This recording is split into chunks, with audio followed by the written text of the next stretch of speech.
Welcome to Buddha at the Gas Pump. My name is Rick Archer. Buddha at the Gas Pump is an ongoing series of interviews with spiritually awakening people and about spiritual topics.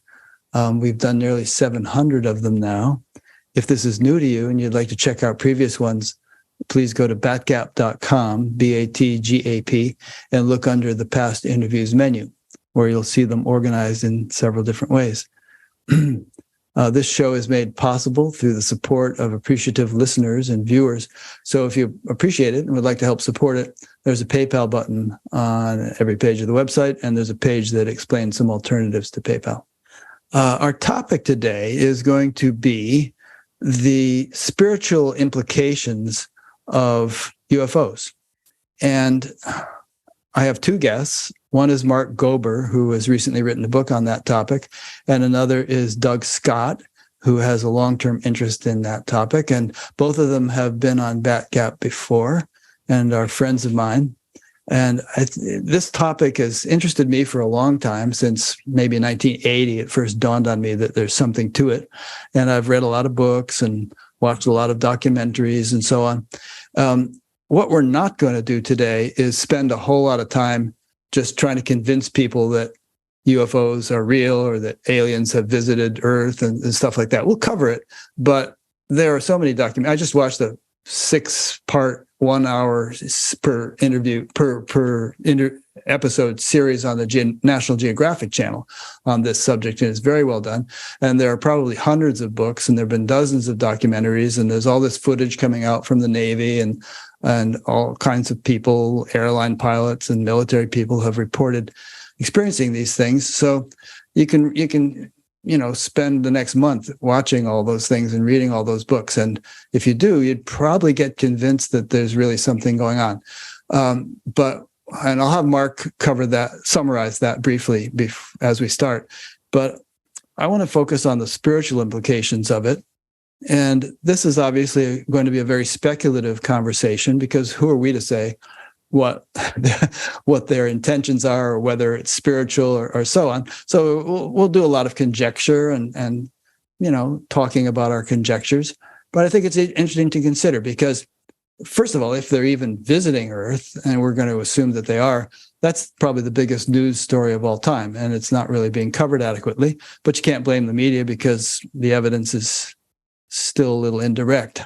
And if the Earth is if humanity is indeed undergoing some sort of spiritual upgrade or awakening, then that's extremely important, because our very continuation as a species may depend upon it.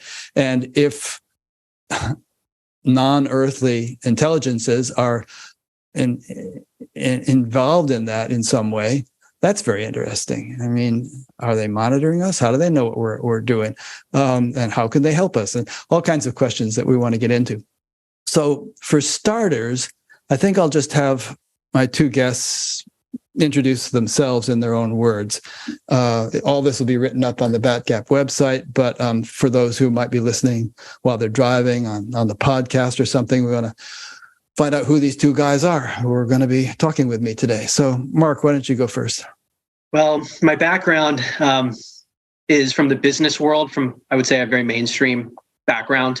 So I wasn't in my business career thinking about aliens all that much. I mean, I guess it maybe came up in the back of my mind, but it wasn't my top focus in my life.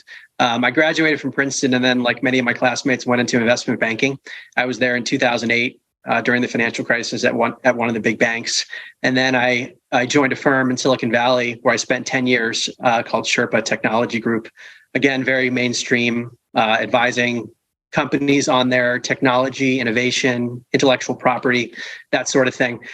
And I had, as we spoke about in our last interview, an awakening of sorts. It was not through a near-death experience or psychedelics or anything like that, or meditation. It was more of an intellectual path. I was exposed to, at first, podcasts that talked about other realms of experience, of consciousness.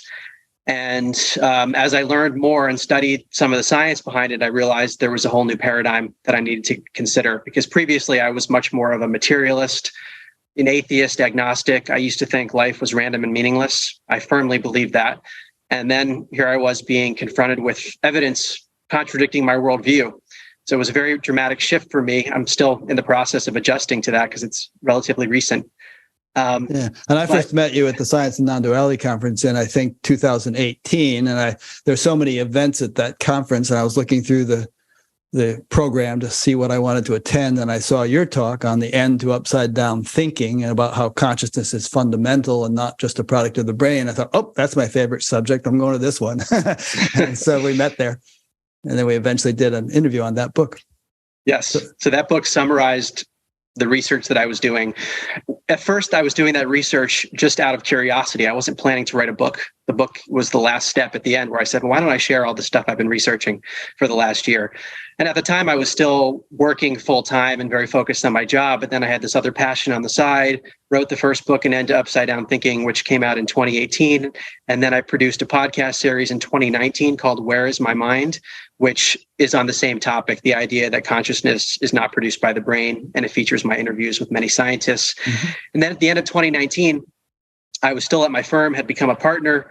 And again, I had these other interests on the side, and I made the decision to leave the firm because I wanted to be able to just explore these other avenues fully and not split my energy. It was becoming really taxing to split my energy the way I was doing it.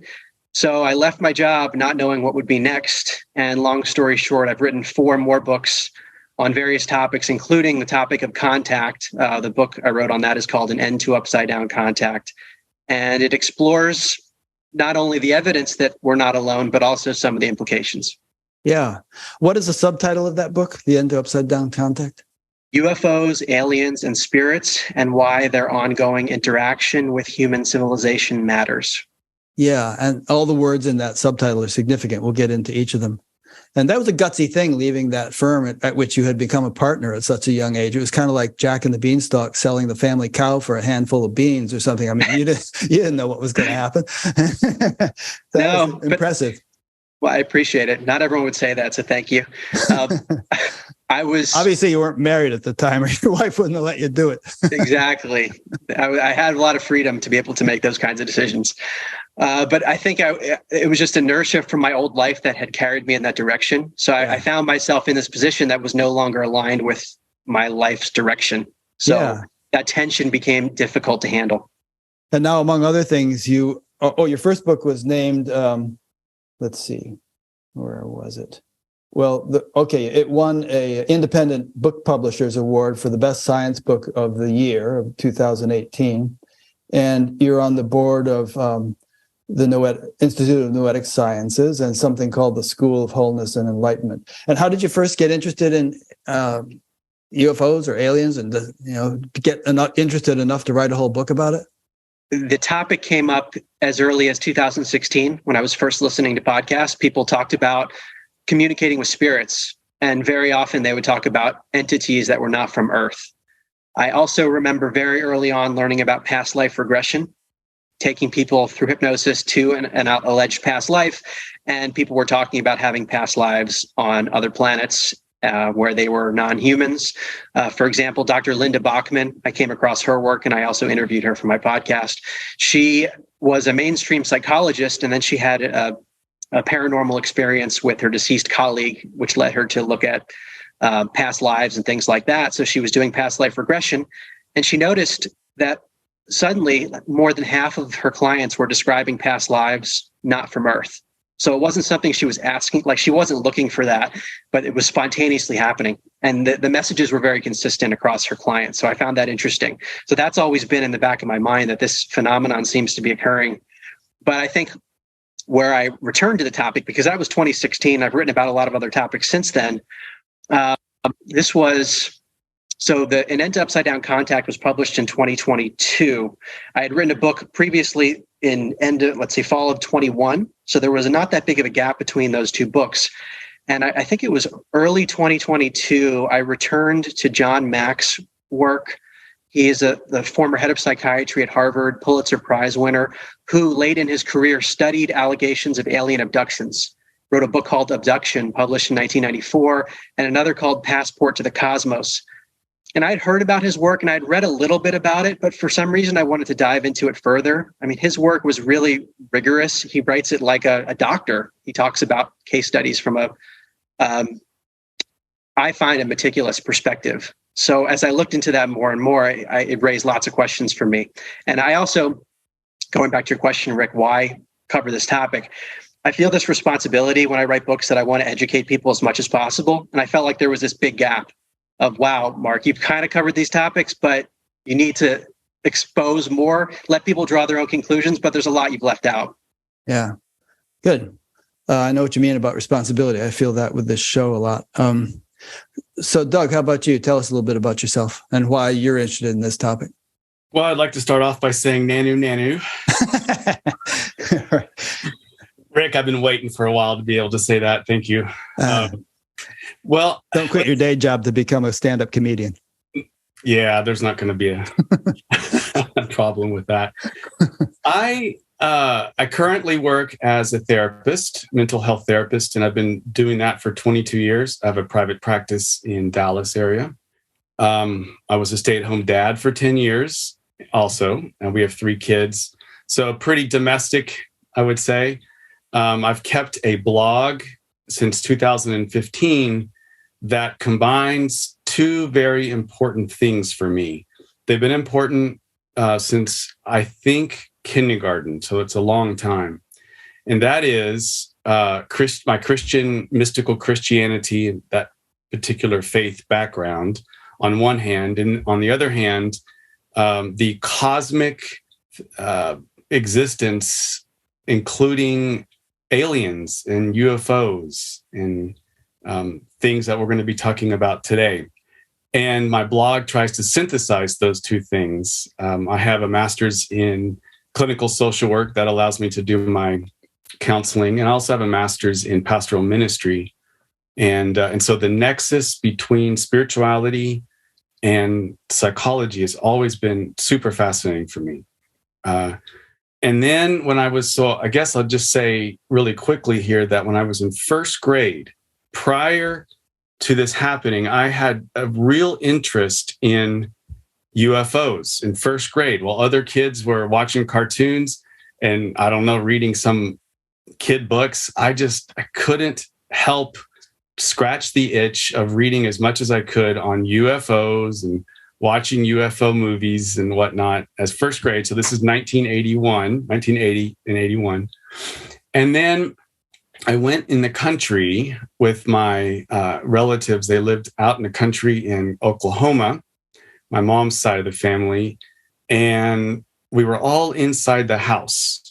I felt a nudge, it's hard to explain if it's a felt or a heard or whatever, but it was something about come outside. And it was the same delight, warmth, tenderness, beckoning that I had felt when I was invited into studying the UFOs.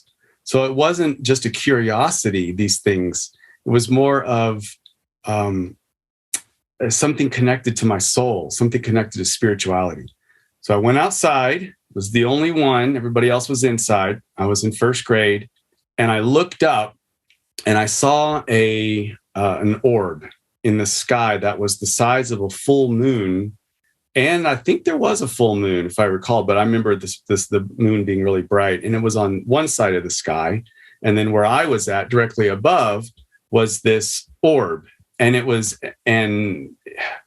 like a star light with blue and gold and silver tendrils kind of all going in there.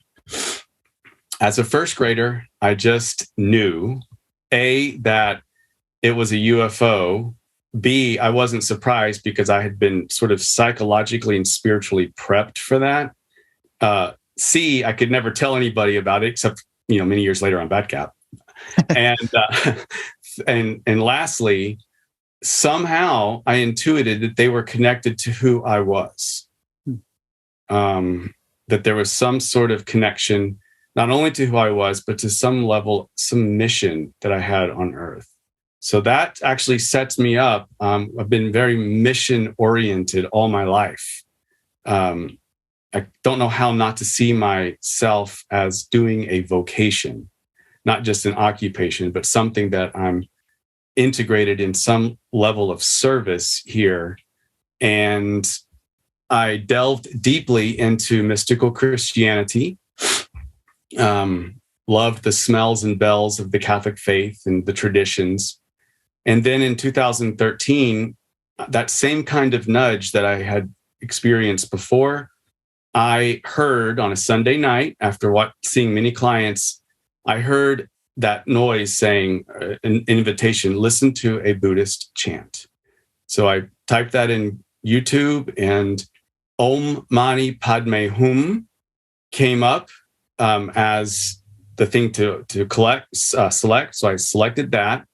And my heart eyes, I just started seeing a golden dew descend and interpenetrate me. And that ushered me into this next season of my life, which has been going on for now 10 years. And that led me to the Law of One. That led me to write my book. And it's been very important for me to synthesize the cosmic with the conventional. That's very cool. Yeah. And Mark talks about this and this kind of thing in some of his books, how we'll get into this, how there is the possibility that there are beings from elsewhere in the galaxy visiting us. But then there's also an interdimensional thing going on where there could be subtler beings who could have been right here on Earth all along, actually, but we just hadn't been able to see them. And I've had some experiences with those, actually, and as have some friends. So we have to kind of blend and balance those two possibilities. And then there could be, like, if you remember the movie Arrival, I think it was, there were beings from elsewhere who were also capable of traveling interdimensionally. But before we get into all that, Mark, could you just give us a quick summary, for the sake of those who haven't been fascinated with this topic for a long time, of the most convincing evidence that we are actually being, or seem to be being, visited by something that we can't quite explain or understand? Mm-hmm. Well, when I think about this phenomenon of contact, that word often has a connotation associated with a craft, which I think is just part of the story. To me, contact is any interaction with a non-human intelligence.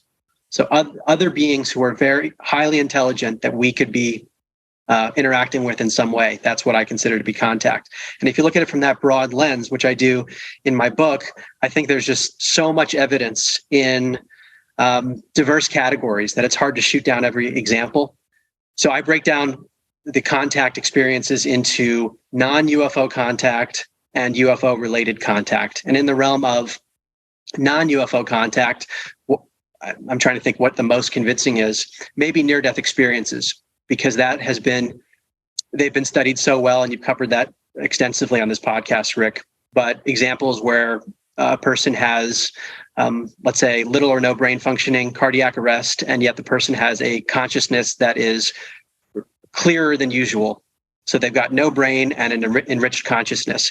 Often people report encountering other intelligences, whether it's a being of light, it could be Jesus, the Buddha, some kind of mystical figure, and those beings are interacting with them. But this also occurs with psychedelics. People talk about this all over the place with DMT and other psychedelics where they encountered beings. The phenomenon of channeling has been studied as well, where a being actually speaks through the vocal cords of a human. Helene Wabe from the Institute of Noetic Sciences has written a book called The Science of Channeling, which demonstrates, I think, very well that these experiences are not just symptoms of pathology or the person is mentally ill, that in some cases, at least, something very, very real is happening where the human is tapping into a non-human intelligence. So there's tons of evidence there in that non-UFO field. But within the UFO field, there are just so many examples throughout history. I mean, so what I'm getting at here, I'm going to give a few examples, is that to me, the strongest evidence is that there's so much of it in diverse areas. I wouldn't just pick one thing, because that wouldn't be enough to build a case. And I feel like a crazy person writing a book about UFOs. I feel much more confident writing a book about this topic when there's so many diverse areas. But in the field of UFO-related contact, I'm very swayed by the work of John Mack, because he's such a credible person who didn't have to just ruin his career by talking about aliens. I mean, Harvard went after him for this. They gave him a really hard time. And he concluded, when he talked to people alleging that they were abducted or visited, that they were not making it up. They had a very real experience. So I think his work is very compelling. And then also the history of of visitations or people actually seeing crafts. Richard Dolan has written some great books on this called UFOs and the National Security State. These are history books effectively on UFO phenomenon. And there are just so many examples. I mean, I wouldn't stake my case on any one of them, but people have been seeing these things all over the world, even before we had flying technology.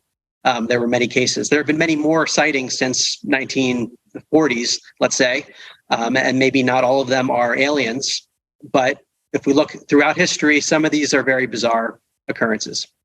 Yeah. And of course, going back thousands of years, there's the book of Ezekiel in the Bible, which talks about something like this. In the Vedic literature, there are, what are they called? Vimanas, or? Yes, the Vimanas.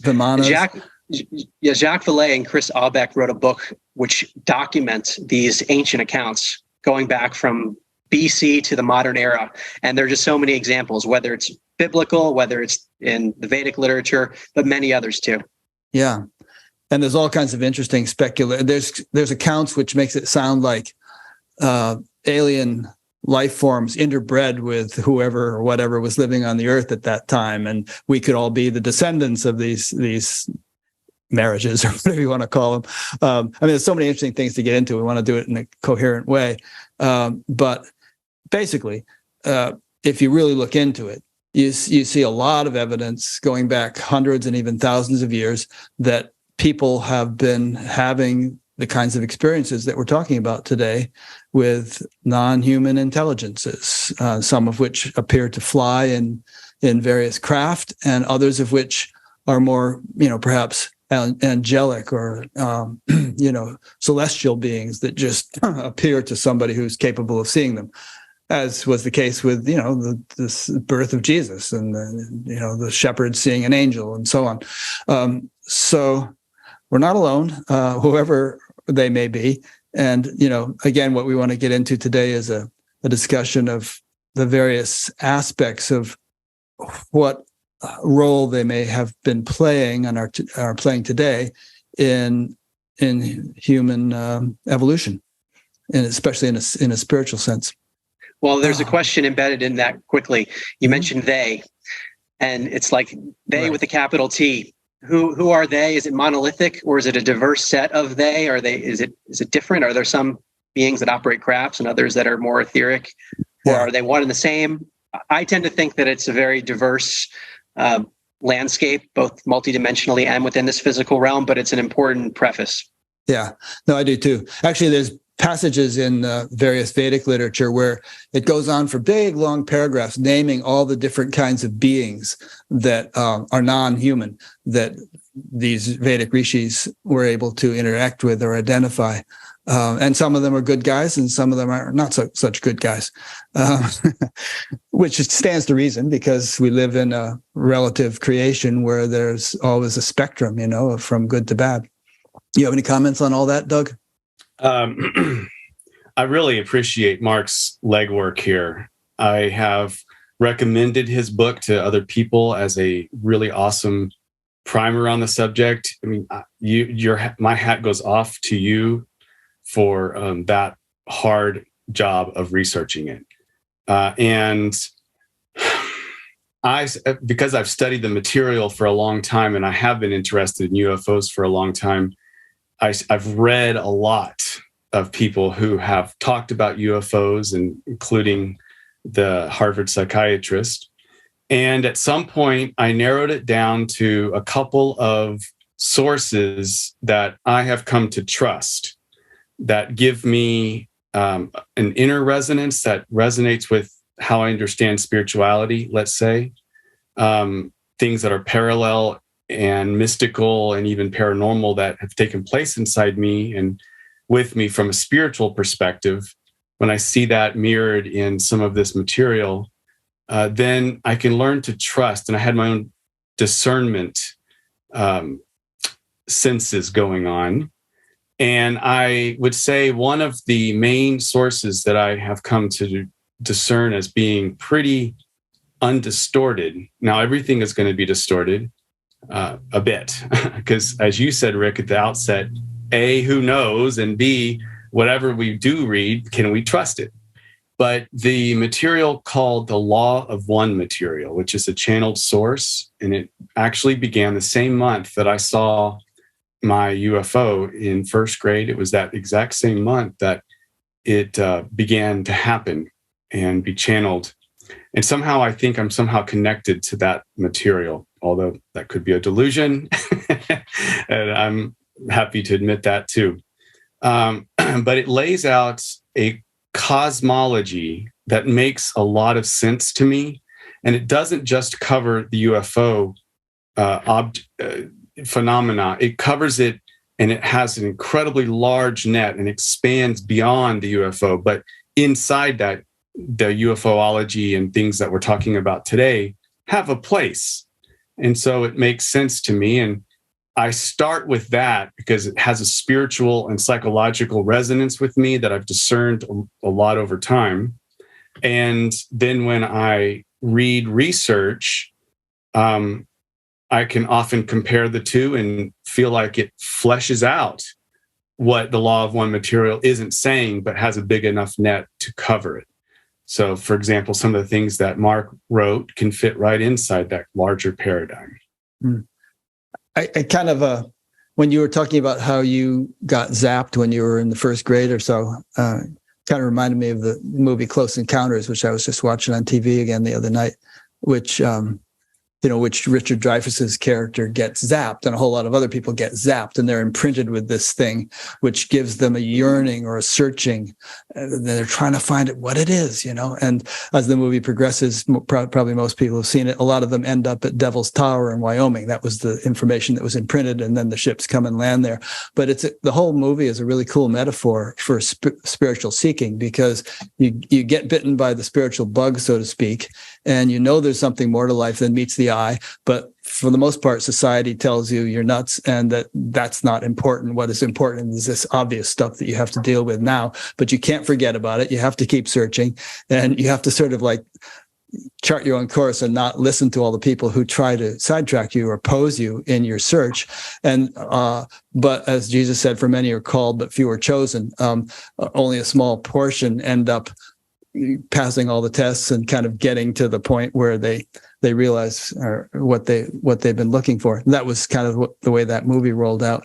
But anyway, I think a lot of people have had these kinds of experiences where they just, like Richard Dreyfuss with his mashed potatoes, piling them into a mound. This means something. They have this feeling like there's something going on here, and I've got to get to the bottom of it. I just wanted to throw that in because I love that movie and I love the metaphor and for what this represents. And it almost seems, I have a friend who got called up into a ship one time, kind of out of body, and was shown what they're doing in this particular. And this guy's very credible, not crazy. And he explained that they showed him that they have ways of monitoring the consciousness of the earth, either whole nations or even individuals. And he didn't elaborate too much more, but if that is the case, then someone like you, Doug, who had that experience, it wasn't just an inner yearning, but it was reciprocal, in which, that orb knew you were there in that house and appeared in the sky above you, and you went out and there was some kind of connection. And so there's some deep thing in you that has propelled you in this direction. And it's not just in you. It's some kind of broader agreement going on. I would watch that movie, Close Encounters of a Third Kind, and cry because it was speaking to me on so many different levels. And it was right before that. I watched that movie, and then right after that, that's when I had the UFO experience too. Yeah, so it was almost prepping me. But you're right. And I think that the UFO experience is not really that out of there. It's not that paranormal. I mean, I know we're just now learning about it, and Mark has done a lot of research to show that. But the cosmology that I can see, and I'll be very quick about this, but I think it bears just mentioning, is as above, so below, as below, so above. This is often a cosmic law that is bantered around. And if it's true on the small scale, it's going to be seen somehow on the large scale and vice versa. And just like we are made up of trillions of cells, and yet we are one body, then I also hold as true that the cosmos is somehow one self, of which these different groups are the different cells inside a cosmic body. And so when we talk about ETs and aliens, that's our particular earthly way to describe this phenomena. But really, I see them as other cells inside this larger body. And it's beings within beings within beings that make up like these Russian nesting dolls, you see. So for me, it's not really that difficult to understand that these would fit right into the cosmic body, the cosmic Christ, as I sometimes write about. Nice. Mark, you want to say something? I think that's well said. I view each being, each life form as part of the whole ultimately. And so it would make sense to me that there would be a great diversity. We see that on this planet. Why might that not exist elsewhere in terms of just biological diversity? And then in terms of the spirit world, that's probably so diverse that we can't even conceive of it. Yeah. So Mark, do you want to lay out a kind of an outline for us? Sorry to put you on the spot, but I think you can do this, of, various theories, we could call them theories, of what the agenda of these beings may be. Positive, negative, spiritual, hopefully. But, and what evidence is there for these different theories that we can discuss? Sure. Well, I do think it's a spectrum. And I do think they're probably just different agendas, just like human beings have different things that they would like to see for the world.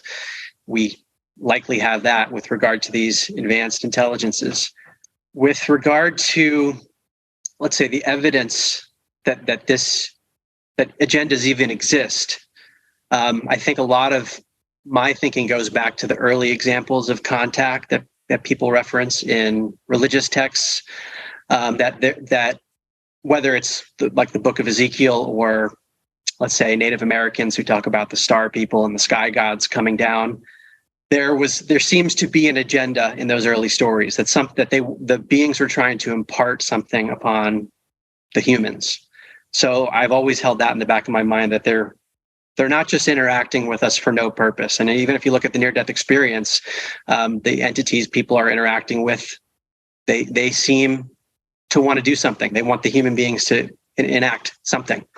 So let's say on the benevolent side to start, one of the common messages is that the humanity is going through an evolutionary phase, and we're at a relatively low level of consciousness. And as we elevate to a higher level of consciousness, we're going to live in a better world. And there are beings who want to help with that.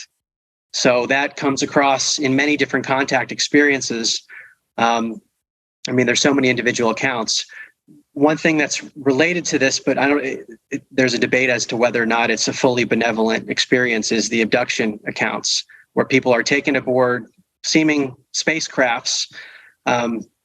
Again, this is studied by John Mack from Harvard, among others. And sometimes they're traumatized through the experience. So they often describe sperm and eggs being taken against their will, hybridization programs where these alien beings allegedly are trying to create part human, part aliens. And the people come back sometimes, however, spiritually changed. And actually, Kenneth Ring, who's a near-death experience researcher, has compared what happens to people after a near-death experience versus after a contact experience. And often there are many similarities in terms of their spiritual transformation. So people come back and they're more elevated in many ways. So it seems benevolent from that standpoint. Even some of these experiences that are traumatic can elevate people and could help us evolve along that positive agenda. On the more negative end of the spectrum, going back to the abduction accounts, Dr. David Jacobs is someone who's also studied these experiences, and he uses hypnosis just like John Mack did. And some of the messages he's gotten are less benevolent with regard to the abductions. So he is finding that, yes, people are being abducted, and yes, there's a hybridization program, but it's not to help humanity. It's to enslave humanity, and it's to do it in a covert manner. So he uses the term hybrid, human-alien hybrid, which is basically the goal of at least some of these beings is to create a species that is virtually identical to humans, but it has certain alien genetics and an ability to, I don't know, might have heightened psychic abilities, whatever alien abilities exist within a human form, and that can be used to then infiltrate humanity and take over from within. So that might be one agenda that people talk about. What you just described is something that abductees told John Mack. Is that where that came from, that idea? This is from Dr. David Jacobs primarily, who's from Temple University. Based upon abductees' reports? Yes. So this is also through hypnosis. What's interesting about his work is that John Mack passed away in 2004, and Jacobs's work has evolved over time. And his book, Walking Among Us, was written, I believe, 2015-ish, in that range. Yeah. So he said over time, the messages changed from the abductees, where they were talking more about this hybridization program from a negative lens, from a more nefarious lens. I don't know if that's true, but it's one of the messages that comes back. John Mack took a more benevolent lens. He talked about abductions as being part of an evolutionary insurance program as well, where if humanity destroyed itself, then at least we'd preserve genetics and we could go on to other planets. And I'm giving a broad range here. I do not know what's true, but these are the various things that are talked about. Yeah, I mean, we're not going to be asserting anything with certainty today about this stuff. Well, as you're saying that, I thought of our dog, who we take to the vet about once a month to have his nails clipped and his anal glands squeezed. And he hates it. He screams. And if our dog could talk, he would say, I'm abducted once a month, and these horrible beings do these horrible things to me, and then they let me go again. But actually, it's in his interest that we have that done. So it could be that people are just really scared by some of these encounters, and they attribute a negative intent to it. But who knows? There might be some positive value to it that they don't see because they're so scared. Yeah, I agree. And it could be that there is a little bit of both. There could be entities abducting with a benevolent intent and others who don't have a benevolent intent. It's really hard to tell. And one of the big challenges here, before we go back to these agendas, is that we're relying on people's memories. And the more I look into this, the more I don't even know if we can trust our own memories. So there's a phenomenon known as screen memories, which is, in short, the idea that we can have memories that we think are true, but are actually implanted by these more advanced beings. In other words, they know how to alter our consciousness. The work of Mike Cleland goes into this a bunch with regard to allegations of animals at alien contact experiences, usually owls, but other ones too, like deer, where people come back and they say, well, I saw this owl on the side of the road, and then it was a few hours later and I drove home, and there's this missing time, which happens a lot. So that raises questions about memory, because where did that time go? Is the memory just gone? And then what'll happen is people might undergo hypnosis, for example, to try to uncover that memory. And the hypnotherapist might say, well, I want you to go back to the memory of seeing that owl, describe the owl to me. And they'll be like, wait a second, this isn't an owl, it's a gray alien. That sort of thing happens a lot, where the implication is that the alien beings were able to manipulate the person's consciousness for whatever reason. Some people say it's benevolent because they didn't want to scare the person or leave a scary memory, but maybe it's not as benevolent sometimes, where they're actually masking who they are. So if any ounce of that is true, if that ability to manipulate consciousness exists, how can we trust any memory of our own, let alone someone else's accounts? And I know that muddies the waters, but it's also an important preface here for all of our discussions. Yeah. There's a guy named Marshall Vian Summers. You may have heard of him, and his son, Reed Summers, is doing most of the talking these days. But his premise is that most of these guys they just have a commercial interest. They're kind of like the colonizers from Europe that went all over the world and took over various countries and extracted all their resources. And so that's their motivation in coming to Earth. But I like you said with the spectrum thing, I think that could be part of it. But there are other things that have, I think, a very positive intent.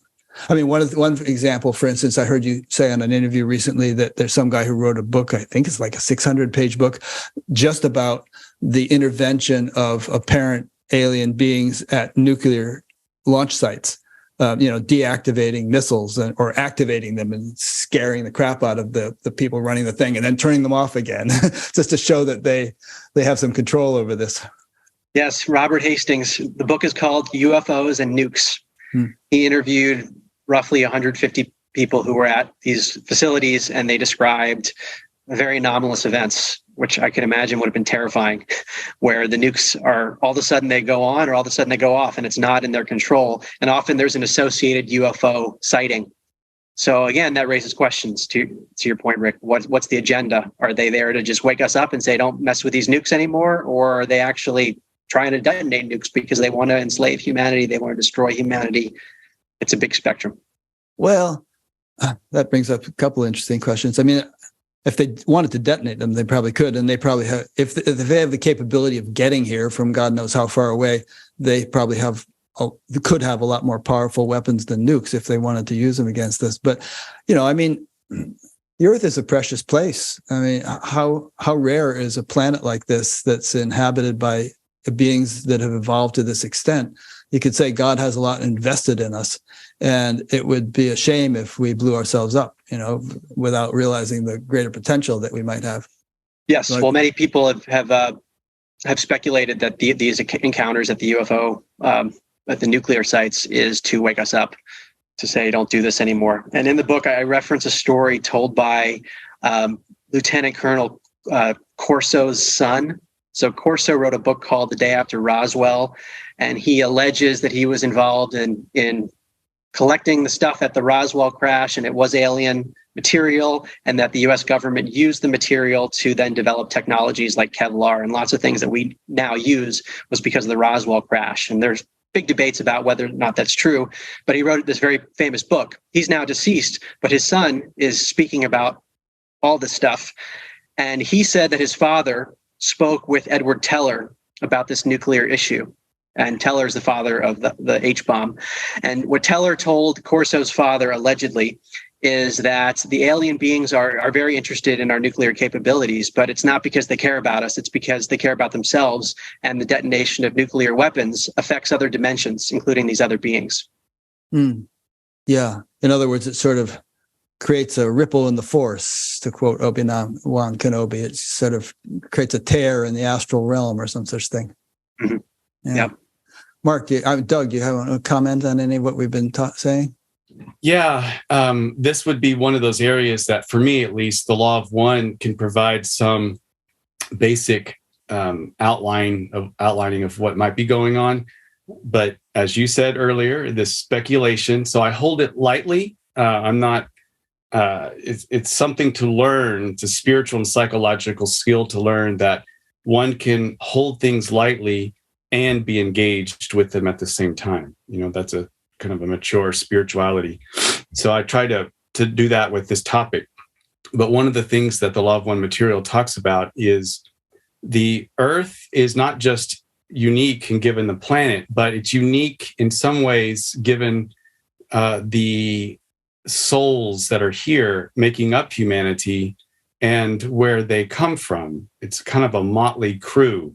And just as we have 7 chakras, let's say, the logos, or that being that which transcends us and includes us, would have these 7 chakras as well. And those are called densities of consciousness, densities of conscious awareness.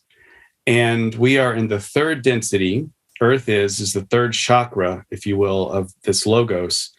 And the point and purpose of 3rd density is for the Creator or God as us come to some level of self-awareness and then exercise free will in the pursuit of love.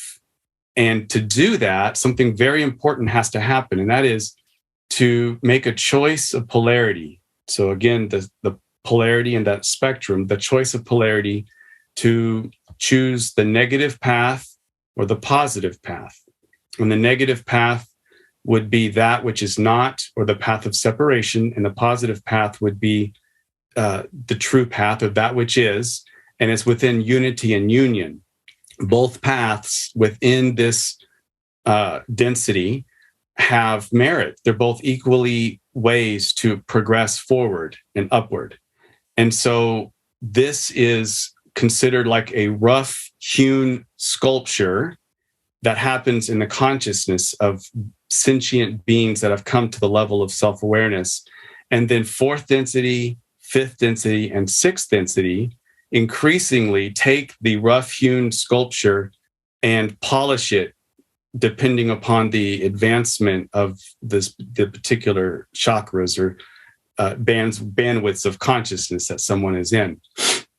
And what happens, according to the law of one, is that in sixth density, just like the sixth chakra, it is the density of unity, of love, which is the fourth chakra and fourth density, and wisdom, which is the fifth chakra and fifth density. And so the sixth density is this putting it together, balancing love and wisdom together in unity. And that is when the negative polarity, in order for those beings, and it's only about maybe 10% of beings choose the negative path. It's a very difficult path to go on.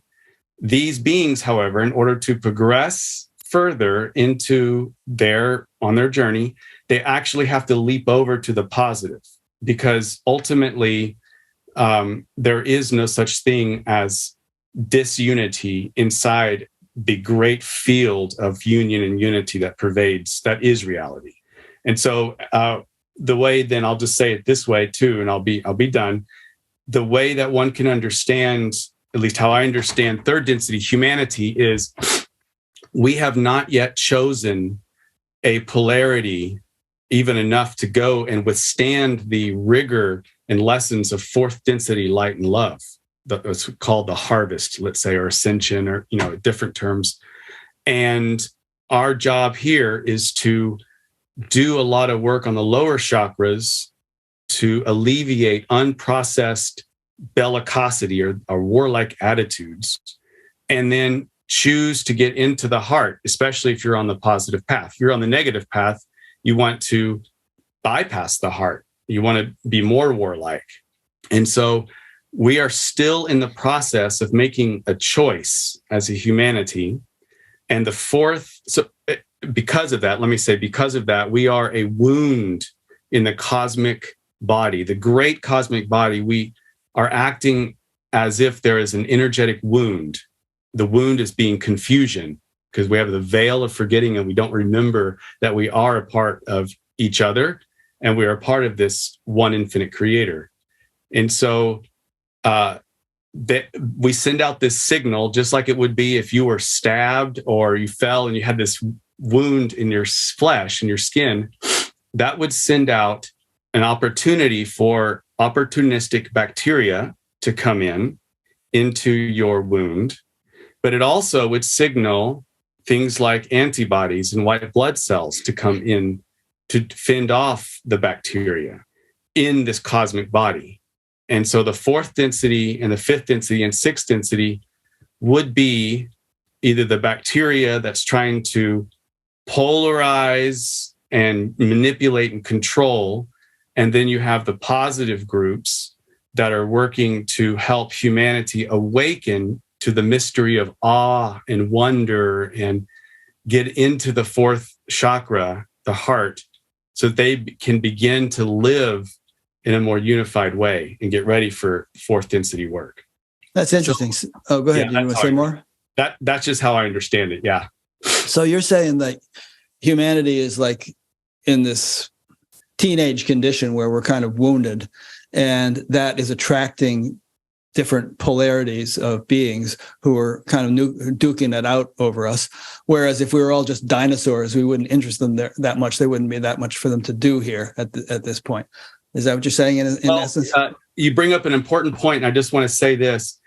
It's not that the negative and positive, from my perspective, it's not that the negative and positive fourth density groups, and those are the ones that mostly that are seen, if they're UFOs, besides our own craft, human crafts. But anyways, you've got the fourth density negative and positive. They are battling it out.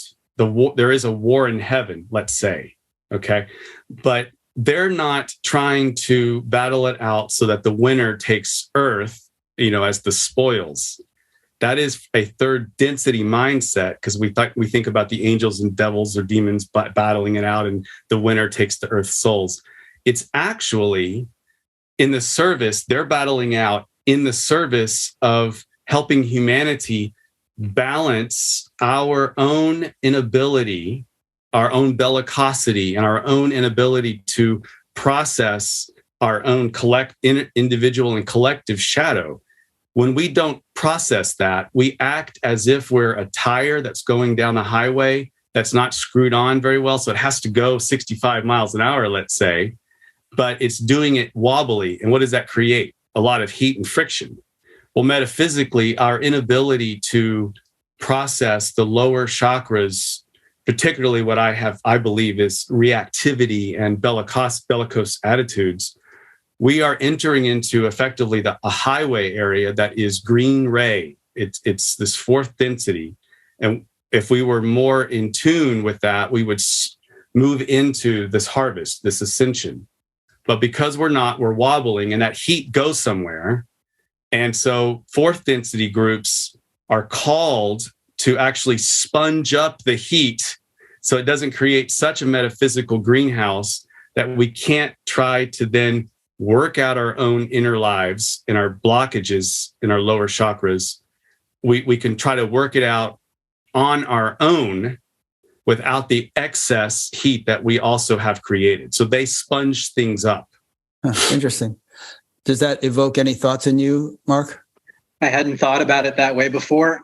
It's really interesting. And also these are abstract topics. I think the nature of reality is inherently abstract, and it's hard to linearize the nonlinear. I think you did a good job, Doug, explaining it, but I'm having a hard time grasping what are like the arrows of causality. How much are we affecting those upper realms versus they're affecting us? I feel like it's mutual, but you made it sound like maybe what's happening above, so to speak, is affecting us. They're able to then change our world, but we're able to change their world too, I would guess, because of the interconnectedness. In fact, what happens in fourth density, according to the law of one, speculation, of course, but how I understand it is that fourth density societies, which Earth is moving into, okay, so maybe in a few hundred years, we're going to be a fourth density planet, is speech won't be necessary because we're going to be able to have more transparent energy exchanges. That telepathy will be more of the norm. We'll be able to, there won't be a way to hide. Everything will be open in a sense. And everything, just as is often said, anything that arises must converge. So you have the manyness and the manyness come together to create a new oneness, a new unity. And that's going to happen in fourth density, that the manyness of human beings will converge through the heart and create kind of an interconnected organism. In other words, the cells will be humans, let's say, but connect and create a gestalt, something that's greater than the sum of the parts. And as an organism, like a multi-celled organism that would be a fourth density united society, they decide to go and serve, like they're going to be a social worker, and go and serve a population.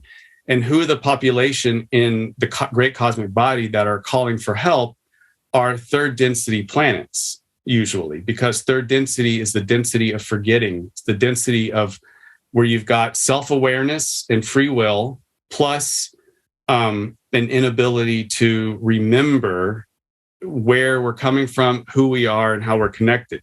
So the actual work of fourth density groups is to learn fourth density lessons of love and understanding through their service of us.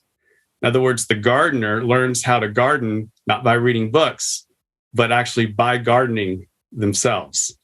Gardening, and we would be part of that garden. So there is an interchange, but above all of the octave, the cosmic octave, from first density to seventh density, there is the other octave. And what Law of One talks about is from that perspective, there are guardians that give off they have like a karmic algorithm that perfectly balances all of the catalysts and the opportunities that are needed for third density humanoids or beings to learn the lessons that they need to learn to choose the polarity.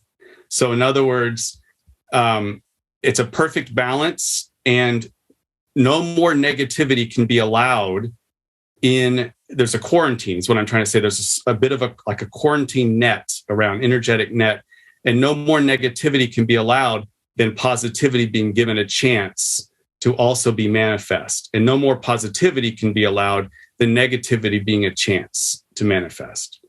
And so that's these are light and love, negative and positive coming together that are higher densities, absorbing our confusion, mopping it up so that we are free to continue to work enough to gain polarity and harvest into fourth density. I know that's a lot of metaphysics, but that's interesting. how I understand it. Yeah. I mean, a few thoughts quickly. One, that sounds like you're saying that there are sort of fourth density beings and higher that have an overview of what's going on in the galaxy, and they kind of can spot when a third density planet needs help, and they swoop in and go to work. Another thought, I'm reminded of someone once asked Maharishi Mahesh Yogi, why in the Vedic literature are the gods and demons always portrayed as battling one another, and he said it's a representation of something that happens at a very fundamental level of creation, without which there would be no creation. It's that sort of primordial tension or something keeps the creation going.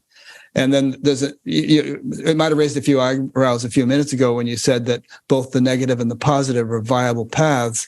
But I mean, I'm reminded again of Vedic stories where some being is given a choice. Okay, you can have like 3 or 4 lifetimes as a positive being and you'll eventually get enlightened, or we need somebody to incarnate as a demon who's going to end up battling with Krishna or something, and is going to get killed by Krishna, and getting killed by Krishna will guarantee his instant enlightenment. And the being says, okay, I'll sign up for that. So even the negative, I mean, obviously it has a role in creation, or it wouldn't exist, but it has an evolutionary function, I think you're saying. And usually we think, oh, it'd be good to just get rid of it all and have a totally positive universe or a positive world. But that has never happened. And so why? Well, there must be a reason for it. Let me just say one thing, and then I want to ask Mark's opinion.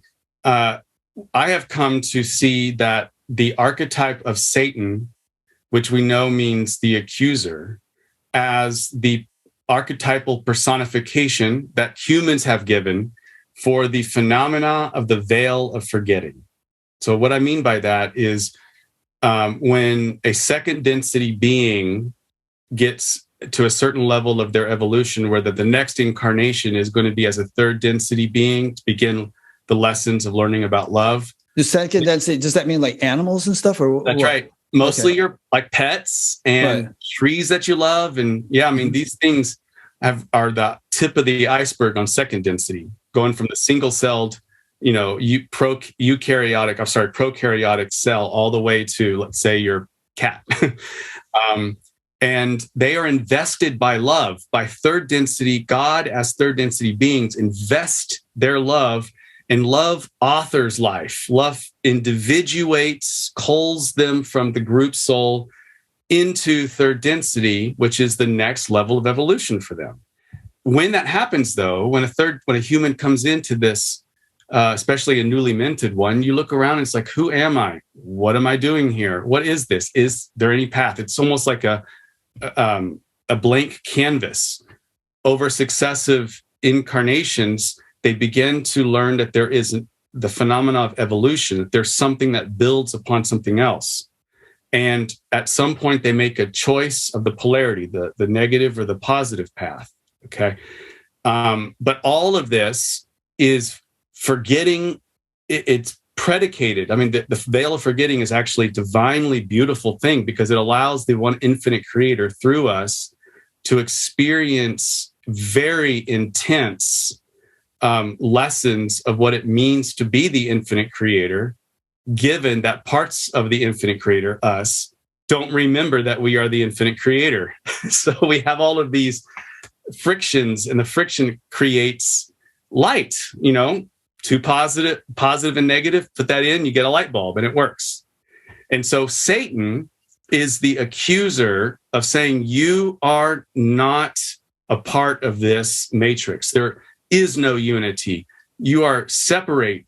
You're separate. There is no illusion. Reality is separate. That's what Satan accuses us of, or that's how we feel when we're on this side of the veil. And then awakening is to awaken that it is an illusion of separation, but it's a very, very important and actually sacred illusion. Good. A couple of questions came in, but I want to give Mark a chance to respond to any of this that he cares to before I ask them. Yeah, I think we're generally talking here about the tension of dark light and how we reconcile the obvious existence of darkness to some degree, because we all know that is part of human history. And we also know there's benevolence too. And I think the theme here, if I were to summarize it, is that there is an evolutionary value to having both. And without the contrast, we wouldn't have the same kind of experience. So I tend to see it that way too, as just an inference for what's going on. And that doesn't mean that there aren't very dark things. It just put into a different context. And we could look at, I think terminology can be confusing, because we could talk about evil and people would say, well, there is no evil, because at some level we're all one and it's all unconditional love. And I would say, well, that's true at some level, that there isn't evil, but at another level, at the level of duality and separation, we could say certain things are objectively evil, even though at some level it's not evil, if you know what I mean. So these paradoxes are constant. And this also goes with the notion of, like I talk about in the book, a bit of a spiritual war. That's one way of describing that very tension, which also doesn't exist. So it's like it exists and doesn't exist. Yeah. Somebody sent me a T-shirt recently that has the word paradox on it. It's my favorite word. And I'm always dealing with this multi-level thing where things, are paradoxically true, even though they're opposed to one another. Like things exist, things don't exist. There's good and evil, there's no good and evil, all that stuff. It's just a matter of what level you want to deal on, what level you're looking at. Right. And I also think, sorry, go ahead, Rick. No, go ahead. You go ahead. Yeah, I think this is an important point, because the acknowledgement of the paradox, I think, can lead to over passivity if it's not interpreted properly, where it's like, oh, well, yeah, there's really evil stuff happening, but it doesn't matter because it's all just oneness and benevolence. And I think that can be a trick to misdirect people. Yeah, no, I totally agree. Everything, render unto Caesar what is Caesar's. Everything has to be given its proper emphasis, and you can't use the level of consciousness of one level to brush away the reality of another level. The gun of the dream state won't shoot the tiger of the waking state. Anyway, a couple of questions.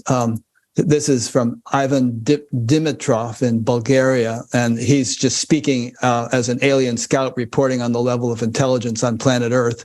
It kills for money. It kills for fun. It kills for God. It is the most intelligent being on the planet. But that's a little cynical, because obviously there's the people who do good things. And I prefer that kind of intelligence. And then here's a more serious question from Tarun Pilar in Naperville, Illinois. Can you elaborate more on the diversity of the interdimensional beings and their origins? I suppose you could both take a crack at this. Mark, please. Sure. There are so many reports about this sort of thing. And even the term interdimensional is hard to pin down, because if someone encounters a physical being, let's say on a craft, and there are many examples of that, is that an interdimensional being that can go in and out of dimensions? Sometimes they can, but maybe it's just a purely physical being. So I'll speak with regard to all contact, because I'm not sure what's interdimensional and what's not. With regard to abductions, for example, people talk often about gray aliens. That just comes up everywhere. John Mack talked about that a lot as well. And people also encounter insectoid beings and reptilian beings, meaning intelligent and often large insects, like a praying mantis, a huge praying mantis, as crazy as that sounds. People are talking about this nonstop. I don't know what to make of it, but that's what they say. But then there are all kinds of humanoid beings. And Richard Dolan has written a book recently about this, where he goes through, I believe it's his book called Alien Agendas, where he gives all kinds of speculation on what the agendas are. But he even includes pictures of what people have seen, allegedly. And they're just like an infinite number of species is the best way I can describe it. I like Star Trek. Yeah. Yeah. And some of them are depicted as being very almost like saintly humans. Did you ever encounter that book, Contact from the Pleiades by Billy Meyer, the one-armed Swiss farmer? That was one of my first books that I ever ran into, but he claimed to have been interacting with these Pleiadian beings, which were just like, just very beautiful and highly evolved looking human types. Yes, and you reminded me, I haven't mentioned the FREE study, FREE, which is an important one in this general domain. And it was an analysis done of several thousand contactees, and it was run by Ray Hernandez, Rudy Shield, Bob Davis, and maybe one other, where they looked at the similarities across contact accounts. And so they have stats just from those few thousand people, but these are independent accounts and they talk about different species. So reptilian, insectoid, beings of light, spiritual entities. So there, it comes from many angles where people are seeing patterns. Yeah. And it's good to reemphasize that these are not necessarily coming from elsewhere. I mean, I have friends who routinely see subtle beings, like guardian angels and devas and elves and whatever. There's a whole menagerie of beings who reside in the astral and celestial realms right here on Earth, that we just don't see because most of our perspectives are limited to the sort of the upper crust of creation, not the subtle realms. I would just add one more speculation, because it's hard to know these things for sure. But the Law of One does make mention of the inner planes, and they talk about they being the source of the Law of One, talk about the inner planes as what's called time space, where it is an analog of space time. So what you and I experience as our everyday life is space time, and then the other side of that, the so-called afterlife or dream world, or oftentimes called the astral world, would be time space. And those would be dimensions, and you can almost see it as horizontal ways to understand things, different compartments within a spectrum of bandwidth of consciousness. And then densities would be the vertical. So you have 1 through 7, let's say, different floors. And the higher you go, the more expansive it is, like concentric circles going out. But in each one of those, the densities as well as, each one of the densities has a space-time and a time-space configuration.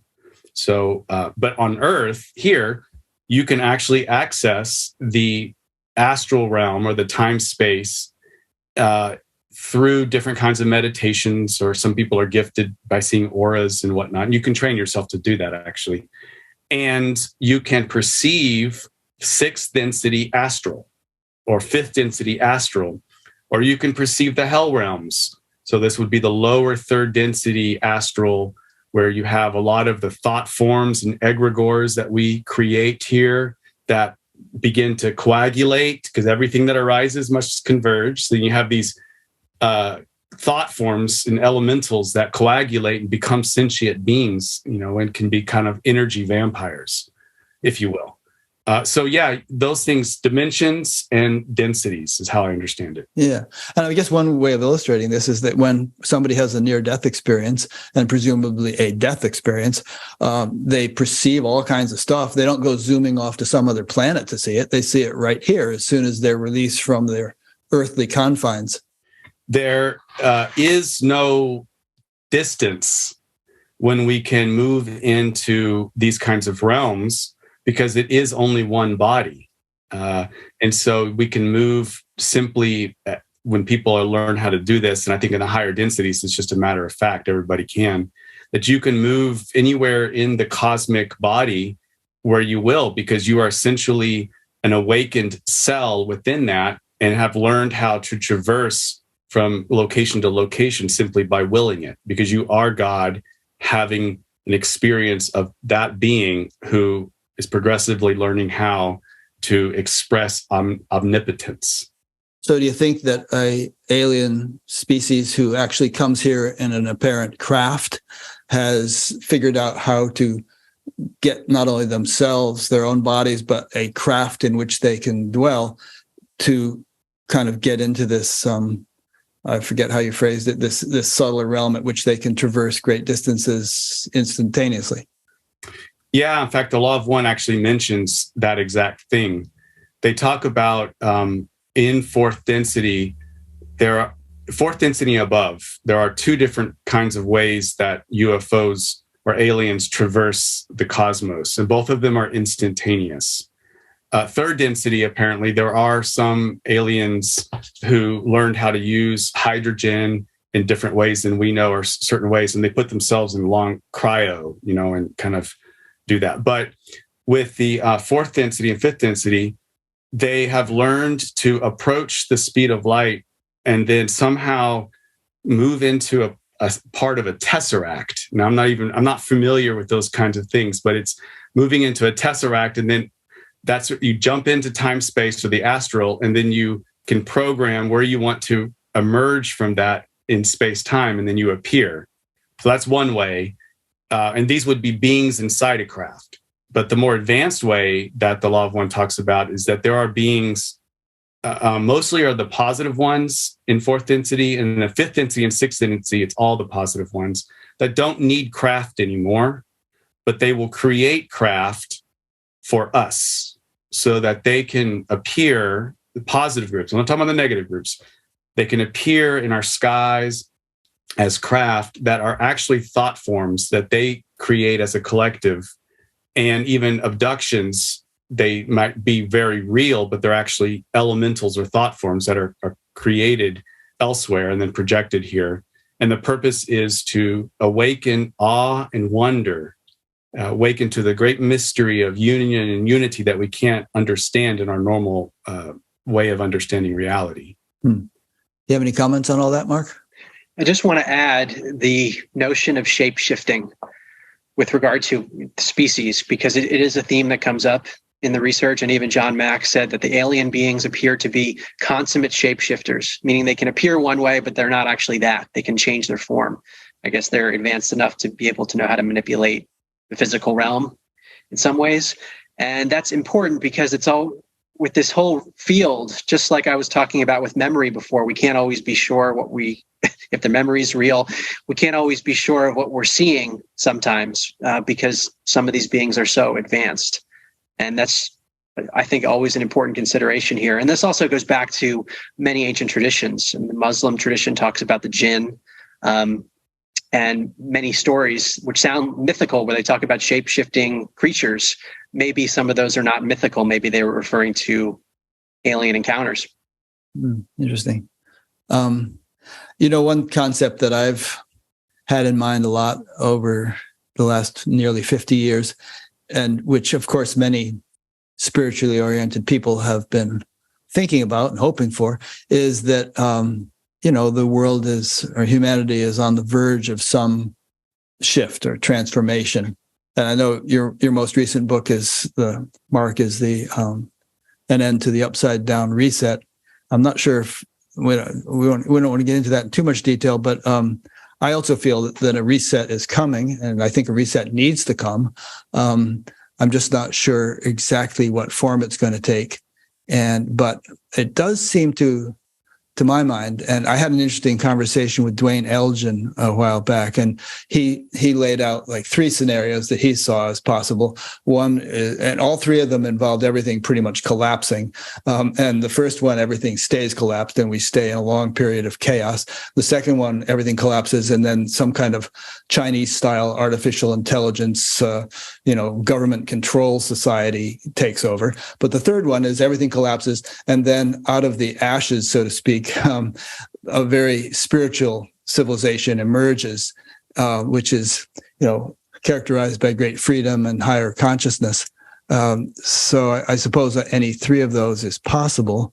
But it does seem, maybe it's just New Age thinking on my part or on the part of many other people, but it does seem that something like that is on the horizon. And but in my conversation with Dwayne, none of those scenarios had anything to do with extraterrestrial intelligence.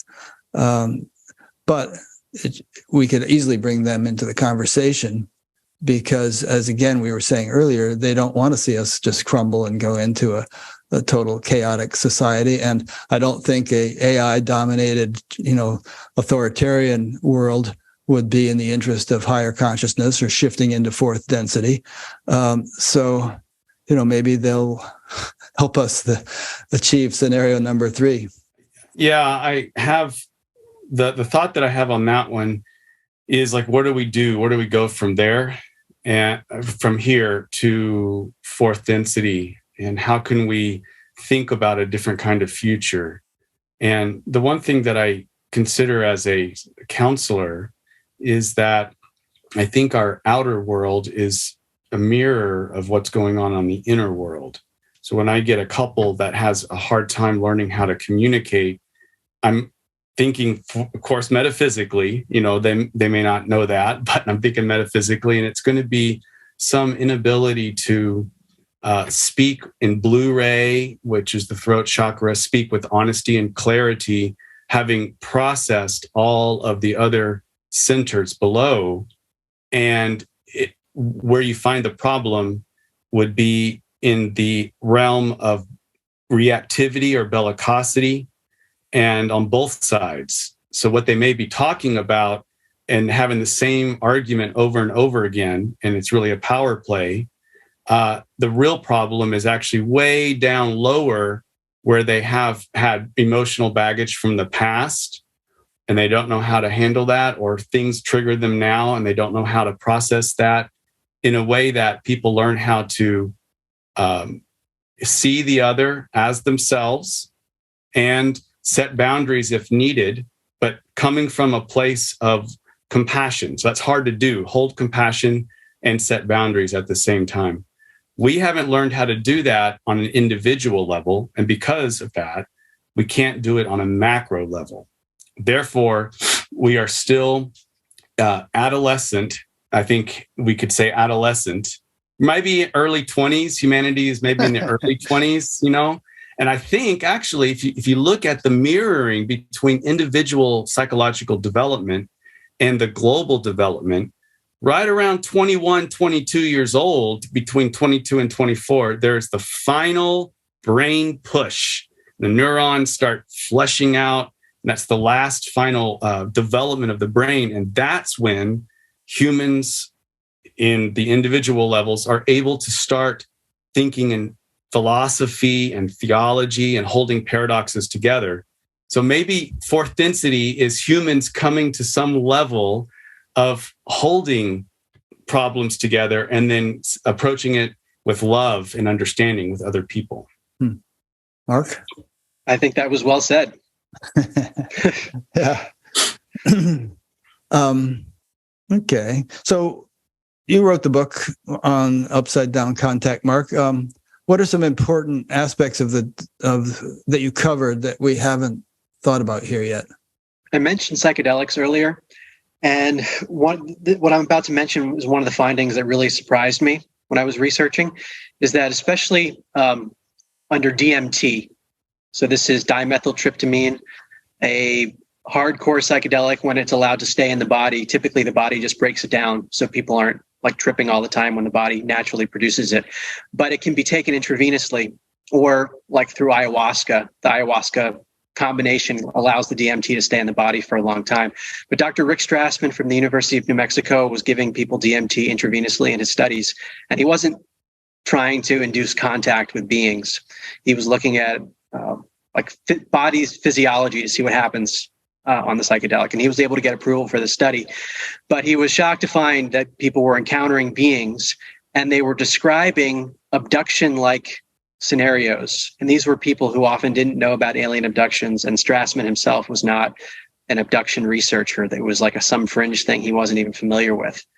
So that was just pretty shocking that somehow the DMT, I don't know, is taking or allowing consciousness to go into that same realm that other people report when they're not given DMT. I'm not sure quite what to make of it, but to me, it's another validation potentially that it's a real phenomenon, even though we might not understand it. John Mack, not surprisingly, took a great interest in this because he was studying it from the more experiential, just people came and said they had an abduction event. He helped them with hypnosis. He wasn't working with DMT, but you have these two researchers independently coming to very similar conclusions. Yeah. And of course, DMT, and you mentioned ayahuasca, which contains DMT. People see all kinds of beings on ayahuasca and have all sorts of snakes and God knows what that they perceive when they're in that state. And it could easily be dismissed as mere hallucination, but it could also be thought of as dipping into an alternate realm or dimension that is around us all the time, but that we ordinarily don't have access to. Yeah, that's how I see it. That somehow the compound opens up those other dimensions of experience that are typically blocked somehow. Yeah. I mean, just for example, if you took the electromagnetic field and made it the width of the United States from San Francisco to New York, the portion of the electromagnetic field that the human eye can see is about the size of a dime somewhere in the middle of the country. So there's a great deal going on that is outside the realm of our experience, even in that sense. But that's just that's just one way of looking at it. We're also talking about subtler dimensions, which aren't represented on the electromagnetic spectrum. Yes, and to me, it just raises so many questions. What are those beings doing there? In the event of a DMT-induced abduction, what are those beings doing with that person, and why do they care? Yeah, I don't really know, but there's a consistency of report, so that has to be accounted for. Yeah, and are they always sort of in touch or aware of us, or is it more like we become aware of each other only when we take the substance that opens us up into their world, and all of a sudden we pop up in their world and they say, oh, what's this guy doing here? Let's mess with him. Right. Who knows? Yeah.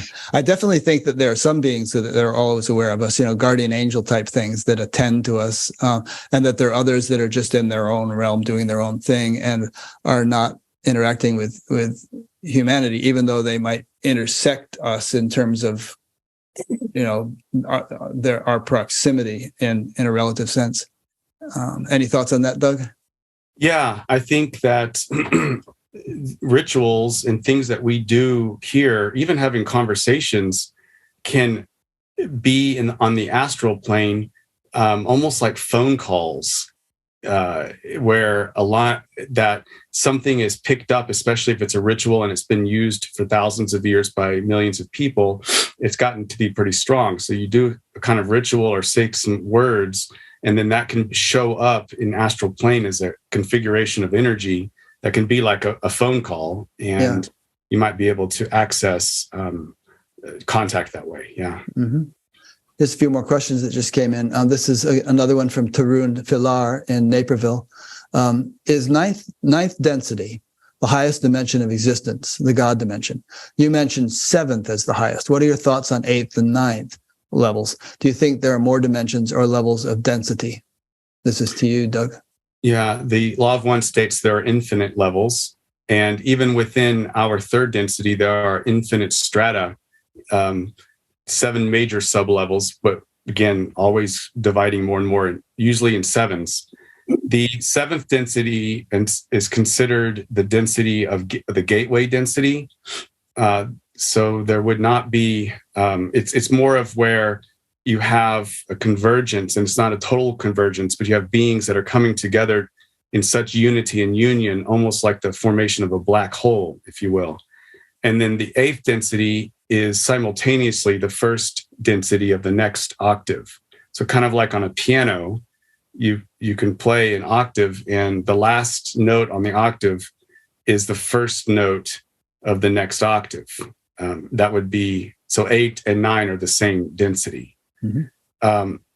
Where these other beings are coming from, because actually, as Mark said, it's all happening right now. That's the weird thing, is that there's an eternal now, simultaneity is the only way it's really working.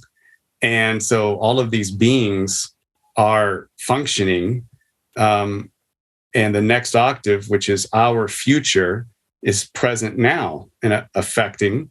And the past octave is also present now and affecting. So in a sense, as Mark was saying earlier, all of these different elements and God's sense organs are all happening right now and in relationship to each other to give the infinite creator an experience of itself. And it's a very sacred thing, this thing. Mark, do you want to say anything before I go on to the next question? I will leave it there. Doug said it very well. This one is from Mark David Vinzens.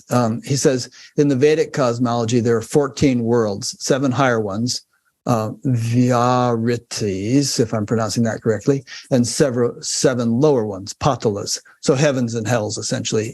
7 higher heavens, 7 hells that go lower and lower.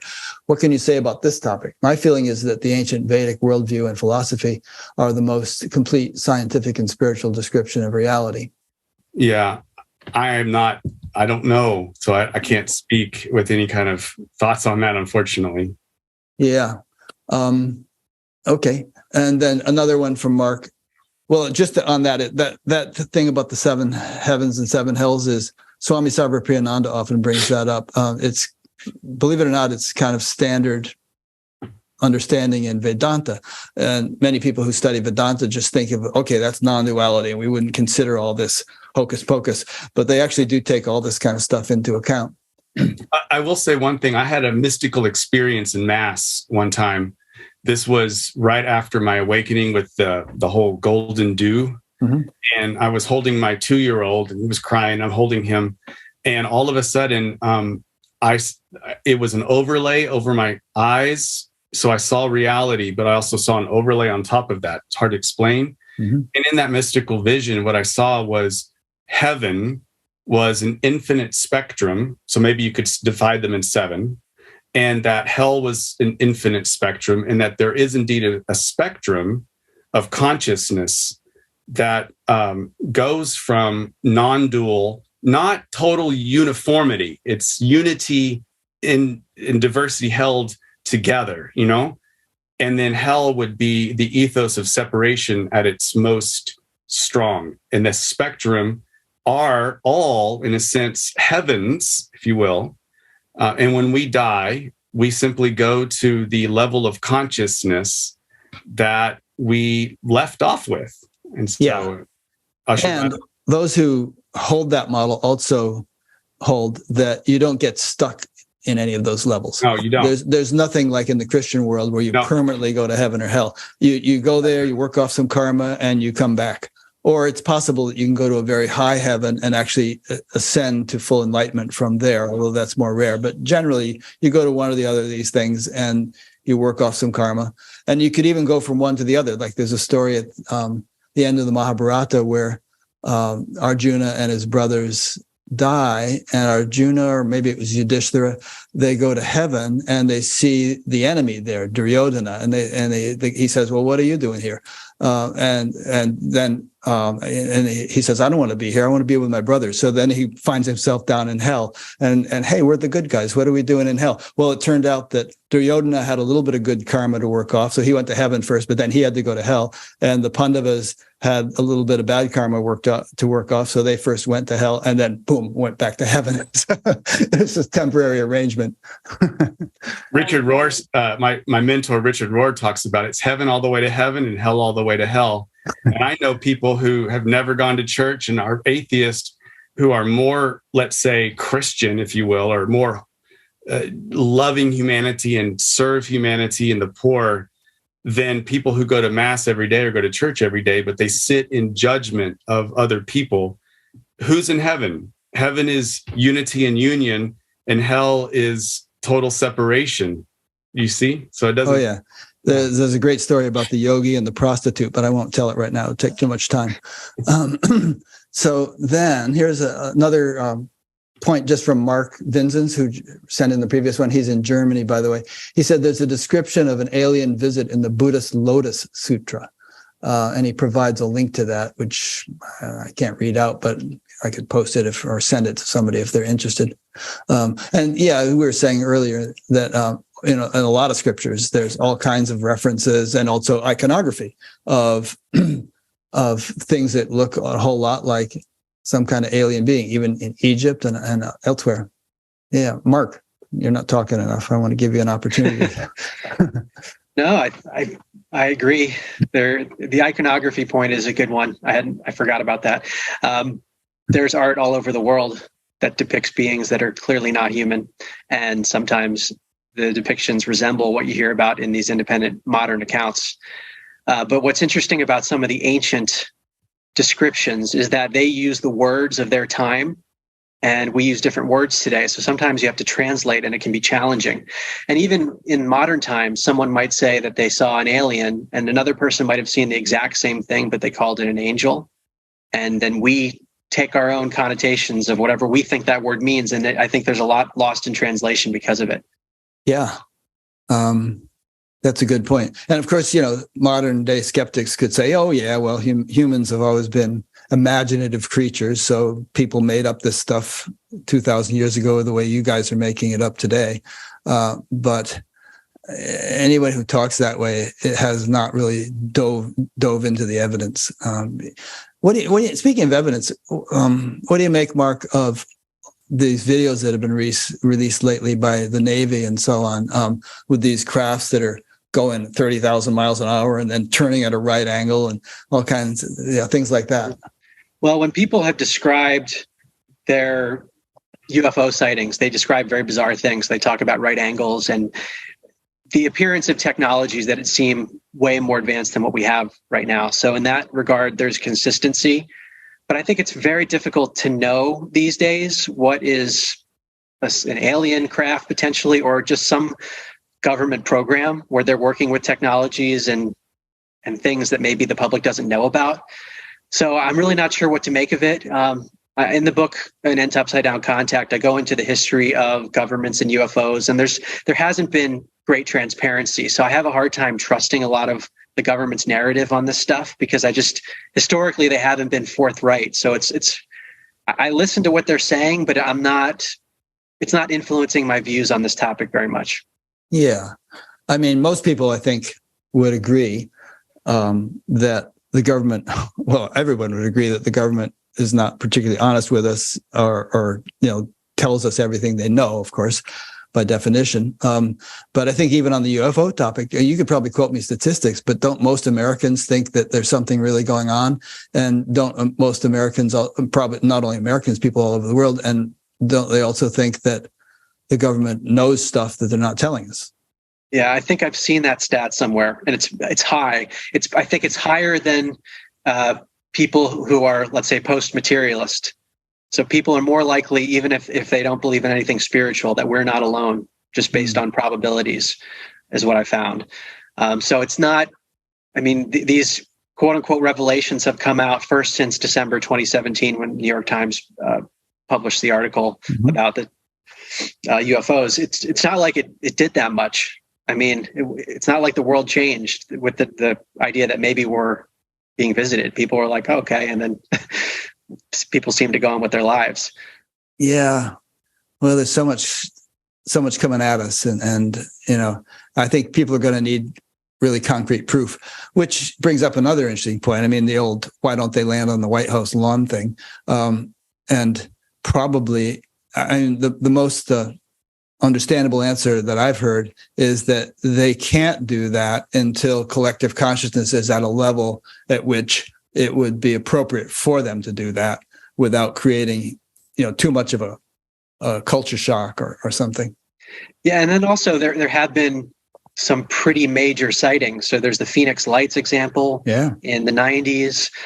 There were allegations of UFOs in DC. I believe it was in the 50s.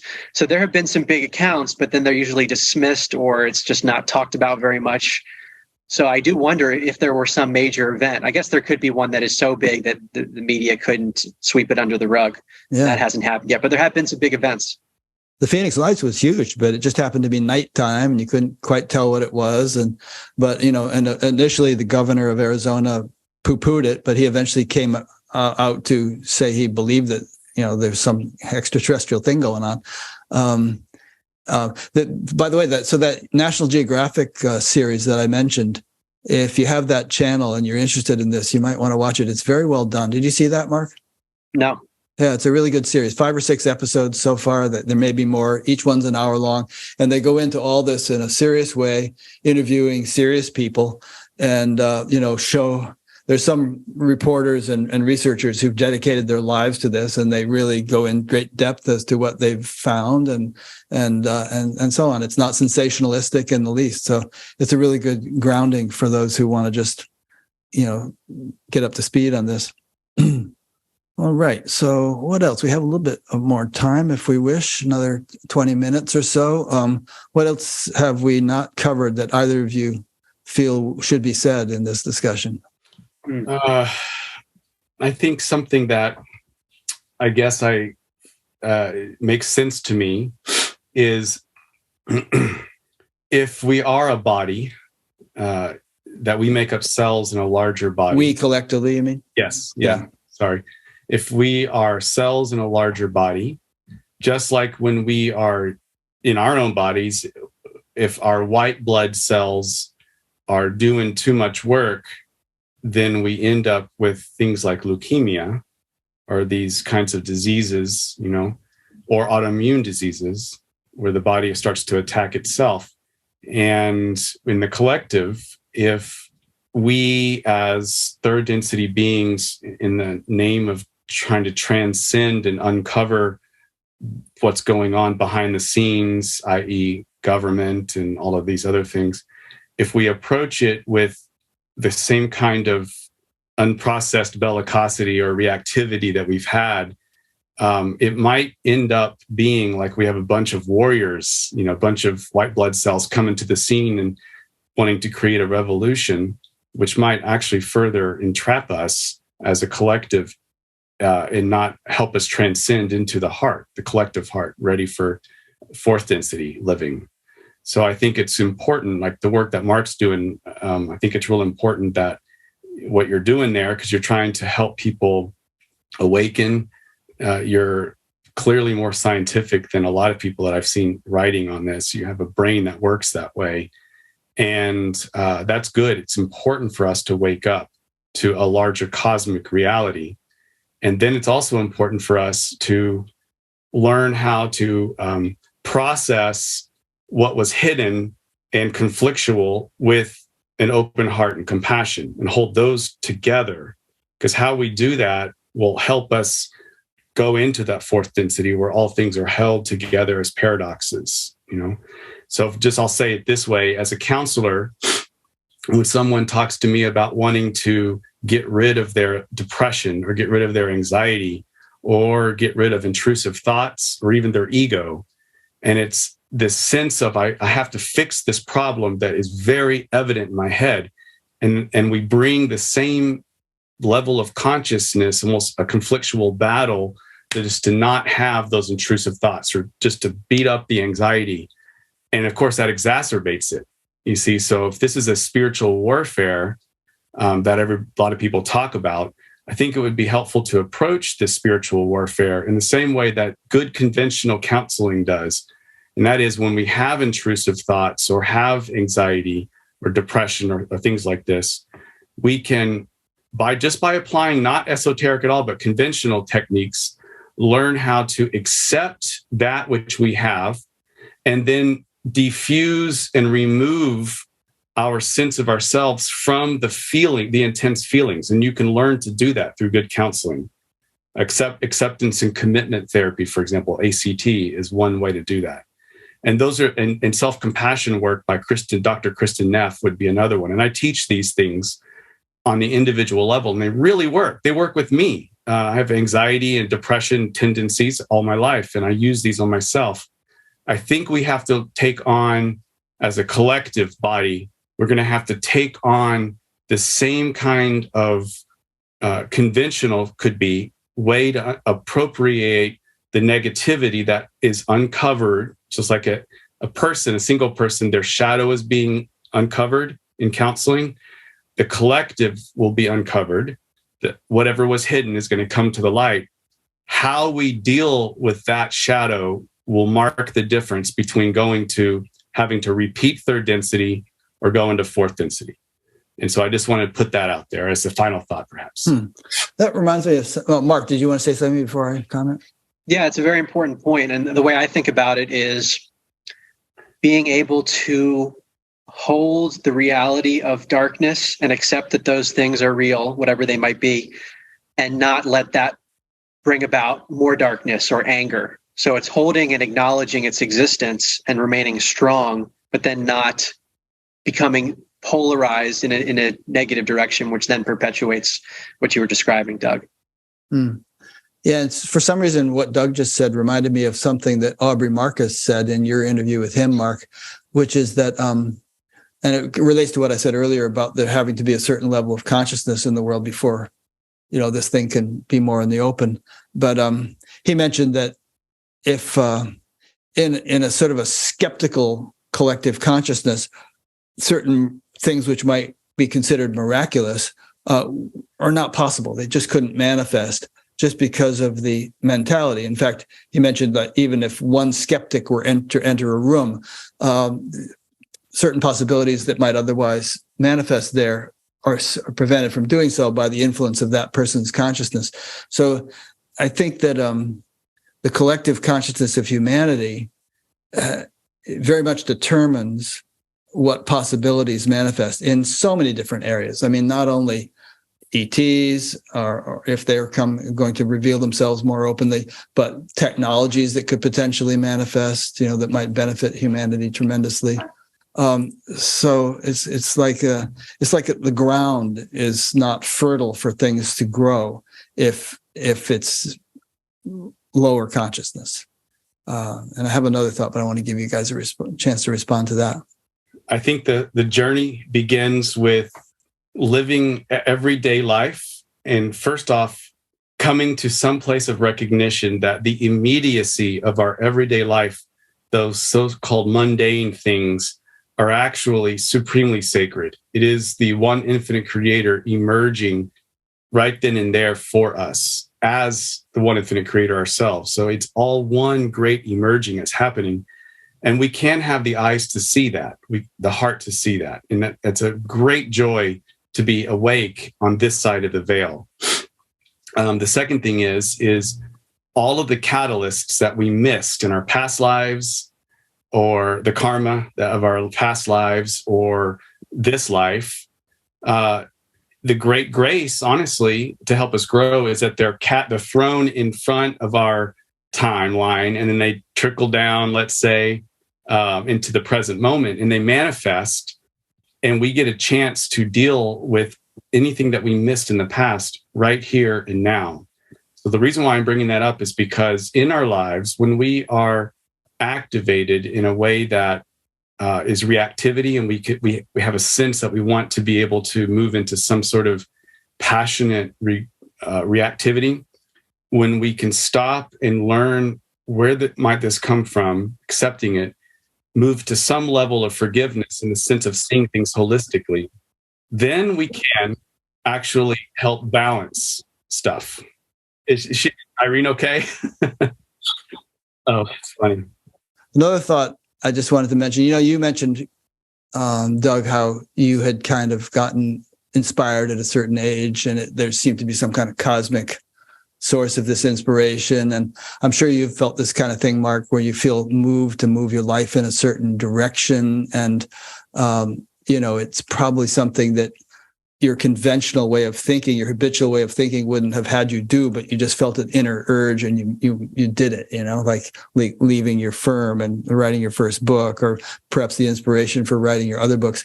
And I've felt that very much in my life too, teaching meditation and doing Batgap. It's almost like you feel like you're a conduit or a representative for something higher, and that something higher or someone higher is putting ideas in your head. And I think, great composers like Beethoven and Mozart function that way, and great film inventors, Einstein, people like that, great film producers, Steven Spielberg, George Lucas. They feel like, okay, I think I'm going to make a movie about ETs. But I often feel like they're just sort of a representative for some higher intelligence that wants to propagate an idea into society, or a great piece of music or something, because of the influence it will have on humanity. And they don't even quite realize that that's what they're doing, but they're doing it. I can just speak from my own experience in having written a number of books now. Something, I don't know how to explain it, but I just become obsessed with a certain topic. Like there's a passion that I can't control. And then it's almost like when the book's done, it's behind me. For a period of time, it's still a big passion, but then it's like, oh, well, that's part of the past. And now I'm able to distinguish a bit more on the spot when it's happening, like what you described, Rick, where that maybe that we are each conduits for something. I can identify it when it's happening because that passion comes, versus the apathy that might otherwise be there. It doesn't feel like there's another entity. That's not the sensation at all, at least for me. It's just that there's a push, and it comes through with enthusiasm. Yeah, entity may not be the right word, because that implies some little angel on your shoulder, putting ideas in your head. But somehow, we're all fundamentally united in a common source of cosmic intelligence, and we're all expressions or waves of that cosmic intelligence, and we all have different functions to serve according to our makeup. And I think that if we are willing and able, then that cosmic intelligence moves us in ways that our individual intelligence might not have conceived of. It just bubbles up, and we feel compelled to go in a certain direction and do certain things and serve a purpose that might be much larger than we had actually envisioned. The willing part is fundamental. So I think what's most necessary for us is the archetype of the Mary's yes. Mary, let's say the Christian archetypes of having Gabriel visit Mary and Mary saying yes. We have to say our yes to this larger reality. And then there is a partnership where our yes and the great transcendent yes kind of connect, I think. Yeah. And there's lots of accounts of that kind of thing in various scriptures, of someone feeling like they're an emissary of God or of they have some divine mission. And Joseph Campbell wrote about that sort of thing. I mean, it's like willingness, just willingness and ability to attune oneself to some higher intelligence that has a function to serve and needs emissaries. Yeah, and I think going along with willingness is actually then acting. So let's just say, use my books as an example. I get the passion about a topic, but then I force myself to act and say, okay, this is the book that needs to get written. This is going to be a tough period when I'm actually typing it, but do it.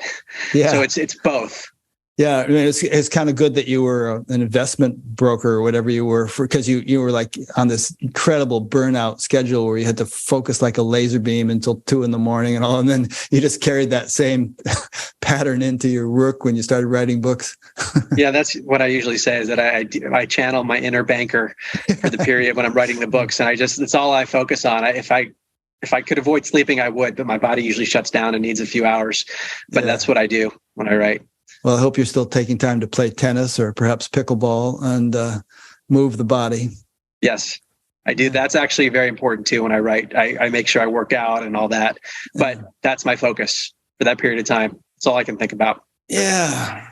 Any prognostications as to when they're going to land on the White House lawn, or how this, like, if you had to conjecture based on everything you've learned so far, Mark, draw us a timeline of how things might go over the next decade or 2 or 3 with regard to this specific topic. Any ideas or I think it's so intimately tied to human consciousness, I think. So my sense is it depends on the progress of the collective of individuals. So it's probably on us in terms of timing and then the nature of the way it unfolds. Yeah. One point I've gotten from your book and elsewhere is that, and this is true in the spiritual context also with a spiritual teacher and that kind of thing, is that no one's going to do it for us. they can help us if we're willing to do our work, which you just mentioned. You have to you can get the inspiration, but you have to do the work. But they're not going to do it for us. No one's going to smack us on the head and enlighten us. No alien's going to come in and give us all the magic technologies for free energy necessarily. I mean, they may, but who knows? But we have to deserve it, and we have to do whatever it is from our side to deserve such a thing. I mean, that's my sense of it. But there are probably those out there who disagree and think that there is a positive agenda that is going to be enacted regardless of our performance. But I think even if that's true, it's a bit risky to bank everything on that. Yeah, I mean, if we are generally of lower consciousness and we were to be given much more powerful technologies, you know what we'd do with them? We'd find ways of turning them into weapons. Yeah. I would say that it could be also that we are given every moment is an opportunity to embrace the fullness of the positive path. We are doing that individually, and then we learn how to do that collectively. And kind of how I feel that we collectively will move forward is if we keep our eye, no matter what bandwidth of consciousness we are in our society, we keep our eye on the bottom to help the people, the marginalized of society, also to grow. And so we have the eyes to see those who have slipped through the cracks, let's say. And that's just my own personal way to understand how love gets manifested in our third density way, to the degree that we can polarize to the fourth density, is that we look at our systems and have a preferential option for the poor, let's say, and then we can kind of move up in that way. So that would be something that helps me to understand where I want to go and put my energy towards. Yeah, that reminds me of another thing that Maharishi Mahesh Yogi once said. He said that prisons are like negativity transmitters. And, it's out of sight, out of mind doesn't cut it, because if there are a couple million people incarcerated like that, living a very frustrated existence, and we could probably throw psychiatric hospitals into the example as well, that has like this dragging effect on collective consciousness. And so somehow these dark spots have to be liberated in order for collective consciousness to really ascend more rapidly. Yeah. I have a question for Doug. How do you see the movement into these higher ways of being happening? Do you see it as a dramatic quantum shift, as some people say, like a quantum leap where overnight it changes, or do you see it as something gradual? The answer I have, again, is speculation, as all my stuff is. But here's what I would say is that I think that in time space, the astral realm, the analog of the Earth, is already in fourth density. And I think it's fourth density positive. I think there's enough positivity that, because we are in sort of a galactic area of fourth density. And so we're already fourth density positive. But there's a lag time, and that lag time is what's causing all of the societal chaos coming up right now, being released and to be able to be healed. And I would say that it's going to be a gradual thing, maybe a few hundred years. That's what my speculation is, for people to incarnate. Right now, a lot of people are waking up, and then they reincarnate, and they're going to pick up where they left off, because it'll be a little bit easier in the collective zeitgeist to pick up where they left off, and maybe 2 more generations, and then we'll be a fourth density proper planet. But it'll be a slow incarnative way where slowly human bodies might move and evolve to early fourth density standards. That's just my speculation. What about you? Me or him? Yeah, Mark. Okay. I really don't know, Doug. I've thought about it a lot. I mean, it seems as though we are shifting as a society. So, and it's happening rapidly, but gradually. So I'm in tune with this notion of gradual long-term change, but at the same time, there's so much we don't understand about the nature of reality that there could be surprises. Yeah. There's a phenomenon in physics called a phase transition. And a very simple example is boiling water. The water gets hotter and hotter, and it can be 99 degrees centigrade or 211 degrees Fahrenheit. And it's water. But all of a sudden, one more degree and it's steam. It boils. And you didn't see it coming necessarily. So I think that there have been abrupt shifts in the world at times of various types. And we could be building up a sort of a pressure or a temperature in collective consciousness, which could result in shifts that might be a lot more abrupt than we foresee. That's actually what I do think is going to be. It's going to be that we're going to reach a certain crescendo. There'll be a shift, but it won't be a surprise to people at that time. Because they'll be ready for it. Yeah. Won't infringe on anybody's free will, and everybody will be ready and open. And I think people are becoming more telepathic. I mean, I see adolescents whose parents are super rigid cognitively, and there would be no reason why these adolescents have desires to learn about some of the stuff we're talking about right now, and it goes against any belief structure that they're coming from. And they'll come into my office and say, I'm starting to see auras around people, and please don't call me, psychiatric ward, or I'm feeling like I'm reading energies and I don't know how to process that because my Christian faith is saying it's probably demonic. And so I think people are having these experiences, and they're just going to keep on being able to be more able to swap energy and understand each other's telepathically. I think that's just going to be standard as we move on in terms of evolution. I encounter people like this all the time. People are always getting in touch saying, I've had this awakening, and I researched on the internet. It sounds like it's Kundalini. I never heard of that before, but it's incredible what's going on. And, sometimes they can handle it, sometimes they can't, but there's people popping all over the place. Many of whom had no real spiritual practice or anything. It's just something in the water, Yeah. And so I don't know. A rising tide lifts all boats. And I think collective consciousness is definitely rising. And if technology is any symptom of what's happening at a deeper level, obviously that has been growing at an exponential pace. I mean, we couldn't have had this conversation 20 years ago, even though the internet existed, but we'd be on, modems and we'd be too slow. So everything has just evolved so quickly. And now we've got, Chat GPT coming along and AI doing all kinds of things. So I think there could be a continual exponential increase in the pace of change, and that including not only including, but intertwined with the change that's taking place in at a deeper level in collective consciousness. It's almost like all the surface stuff, both the chaos and the innovations, are just in sync with a upwelling of collective consciousness that's taking place. And that's not the thing that's making the 6 o'clock news, but that's actually the underlying engine for these changes.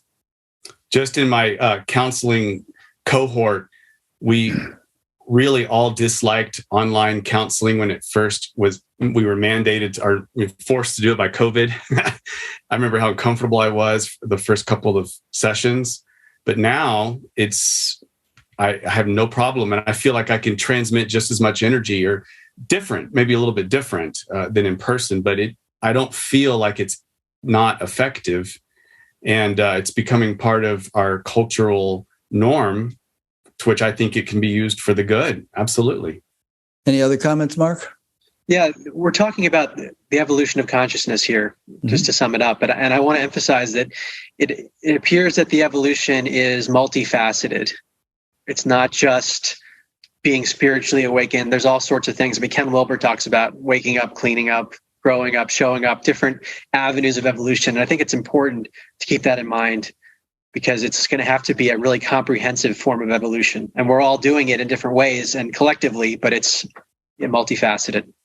Yeah, I agree. And I see that on the individual level, that it no longer cuts it for people to sort of develop in consciousness and not develop holistically in all the other areas, Yeah.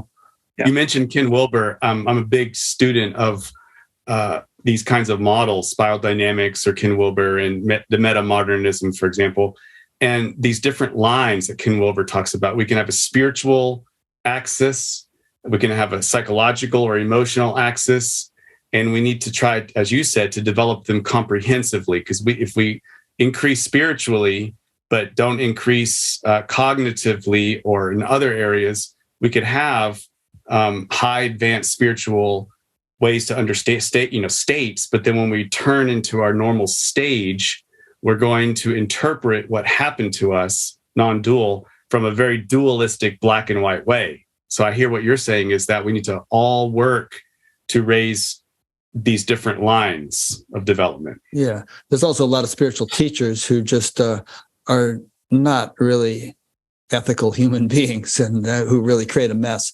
So holistic development is really necessary, I think, at this time. Mm-hmm.